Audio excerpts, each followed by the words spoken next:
Supreme court में जितने ही interesting cases देखने को मिल रहे हैं, उतने ही देश की एक और हाई कोर्ट में देखने को मिल रहे हैं, जिसने की बहुत ही कंट्रोवर्सी क्रिएट कर दी है। यहाँ हम और किसी कोर्ट की नहीं बल्कि कलकत्ता हाई कोर्ट की बात कर रहे हैं, जो आए दिन सुर्खियों में रहती है, कभी अपने जजेस की वजह से, कभी अपनी सीएम की वजह से, या कभी उन फॉर्मर जजेस की वजह से जो अब पॉलिटिक्स में शामिल हो चुके हैं। कुछ केसेस की वजह से अभी भी वेस्ट बंगाल काफी सुर्खियों में चल रही है। अब हम यहाँ वेस्ट बंगाल सीएम ममता बनर्जी और गवर्नर सीवी आनंद बोस की आपसी लड़ाई की बात कर ले, या कलकत्ता हाईकोर्ट के उन फैसलों की जिससे उन्होंने ममता बनर्जी की सरकार को एक के बाद एक झटका दिया है। सबसे मेन झटका जो कलकत्ता हाईकोर्ट की डिविजनल बेंच, जिसमें की जस्टिस देबांशु बसक और मोहम्मद शबर रशीदी मौजूद थे, ने वेस्ट बंगाल सरकार को दिया था, जब उन्होंने West Bengal school service commission और स्टेट लेवल सिलेक्शन टेस्ट 2016 द्वारा पूरे टीचर्स रिक्रूटमेंट को नल एंड वॉइड घोषित कर दिया था। आपको लगेगा कि ये मामला अब शांत हो गया होगा, पर ऐसा कुछ नहीं है। इससे जुड़े अभी भी कई केसेस जस्टिस अमृता सिन्हा के पास आते हैं और उन्होंने इस मामले में क्या ऑर्डर दिया है उस पर एक नजर डालेंगे,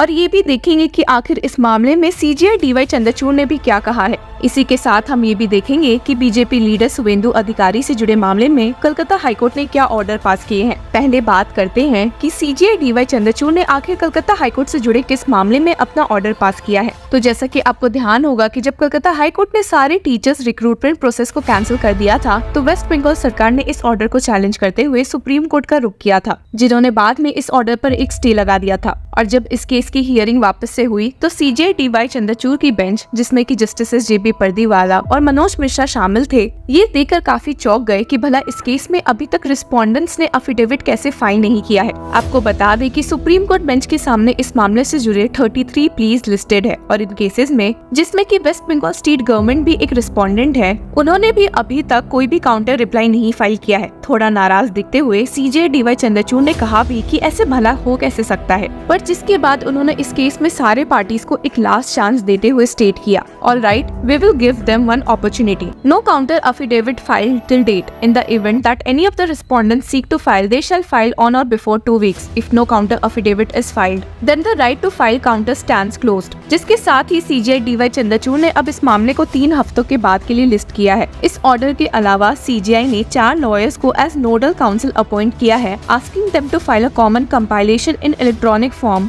after getting details from the lawyers of various parties. ये करने के पीछे का रीजन सीजेआई डीवाई चंद्रचूड़ ने दिया है कि अगर ऐसा नहीं होगा, if we don't do this exercise, it will be impossible to write down the judgment. अब आपको पता ही होगा कि सीजेआई डीवाई चंद्रचूड़ ने इस मामले में सीबीआई की इन्वेस्टिगेशन पर स्टे नहीं लगाया है, और ongoing cases justice Amrita Sinha की बेंच के सामने चल रहे हैं। और इससे ही जुड़े एक मामले में justice Amrita Sinha ordered that the primary education board should give training opportunities to those teachers who passed TET 2014 in the current academic year. अब जैसे कि आपको मालूम होगा कि कलकत्ता हाईकोर्ट के इस ऑर्डर से बीजेपी और टीएमसी में घमासान न्यूज शुरू हुए थे, जहां टीएमसी ने कलकत्ता हाईकोर्ट को फटकारते हुए बीजेपी का एजेंट तक भी बोल दिया है। बीजेपी के लीडर शुवेंदु अधिकारी ने भी टीएमसी के खिलाफ इस बारे में बोला था, पर आपको बता दें कि आए दिन शुवेंदु अधिकारी खुद ही बहुत मामलों में फंसे रहते हैं, और उनके ही एक केस की सुनवाई के दौरान a single bench of justice J Sen Gupta ने उनसे जुड़े सारे केस डायरीज की मांग वेस्ट बंगाल पुलिस से की है। असल में शुवेंदु अधिकारी ने कहा था कि उन पर आए दिन क्रिमिनल केसेस टीएमसी द्वारा फाइल किए जाते हैं, मोस्टली इस वजह से क्योंकि उन्होंने टीएमसी को छोड़कर बीजेपी को ज्वाइन किया है। इस मामले में केस डायरीज 8 अगस्त तक के देने के अलावा जस्टिस जय सेन गुप्ता ने शुवेंदु अधिकारी को उनके खिलाफ सारे केसेस में मिले इंटरिम रिलीफ को एक्सटेंड कर दिया है। Interestingly, Adhikari has also been accused of storing fire arms and cash in the lead up to the recently concluded Lok Sabha elections.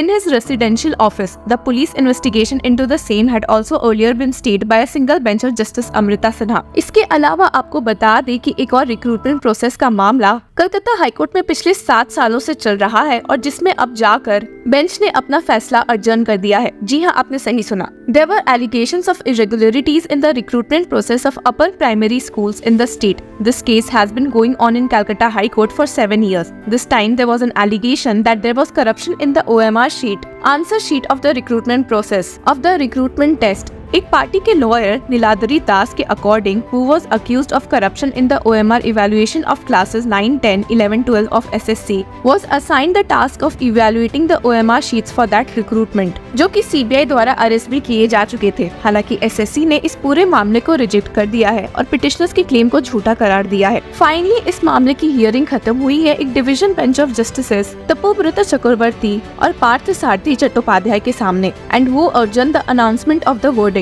इस हियरिंग में lawyer of the deprived job seekers Vikas Bhattacharya ने कहा है कि बहुत ही साफ है कि इस रिक्रूटमेंट प्रोसेस में इरेगुलरिटीज हैं। इन 2023, 1463 people were first eliminated from the interview process based on assumptions alone. No specific reason behind that decision was given to the job seekers. बहुत प्रेशर आने पर SSC ने इस मामले की जांच की थी, जिसके बाद 74 लोगों को इंटरव्यू प्रोसेस से फिर भी रिमूव कर दिया गया था। एडवोकेट विकास ने इस मामले में कहा है कि कोई भी करेक्ट रूल्स नहीं फॉलो हुए हैं। Suvir Sanyal, another lawyer for the litigants, said the reservation policy was not followed during counseling. There are several questions regarding the reservation of scheduled caste and tribals in the recruitment process. Even there have been errors in the reservation of women. Litigants की ओर से मौजूद एक और lawyer Jayant मित्रा ने कहा था कि इस रिक्रूटमेंट प्रोसेस में और भी कई वैकेंसीज ऐड की गई थी। First, SSC announced the recruitment of 14,339 vacancies. Later, the number of vacancies and schools increased. As a result, vacancies are expected to increase. About 10,000 more vacancies were to be added. हालांकि इस recruitment process को इन सब vacancies को ignore करके किया गया है, जो कि लिटिगेंट्स के साथ बहुत गलत हुआ है।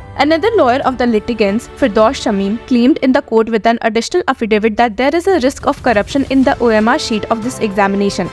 There are also questions about its valuation methodology, because Niladri, who was caught in recruitment corruption, was given the task of evaluation in higher primary as well. Kalyan Banerjee, a lawyer for a section of the job seekers, said the complaint has no merit. सिर्फ यही नहीं बल्कि ये case supreme court में भी pending है। आपको ऐसे बता दे कि no corruption was found in the OMR sheet evaluation of other SSC recruitments. SSC की ओर से मौजूद lawyer Sutani Patra questioned and said that in 2015 the OMR sheet of upper primary was evaluated. In remaining cases OMR assessment was done in 2016। That is finding similarities between the two events is pointless. और 2015 से ही upper primary की recruitment process suspend करके रखी हुई है। This recruitment process has been repeatedly suspended by the order of the High Court. 2019 में the first merit list was cancelled by the High Court. The court allowed the panel to be released in 2023. A division bench of Justice Soman Sen and Justice Uday Kumar then said that the panel can be published, but the SSC cannot recommend anyone for appointment. Recruitment process की बात हो ही रही है तो चलिए एक नजर Calcutta high court के बेंच के ऑर्डर पर डाल लेते हैं, जिन्होंने टीचर्स रिक्रूटमेंट को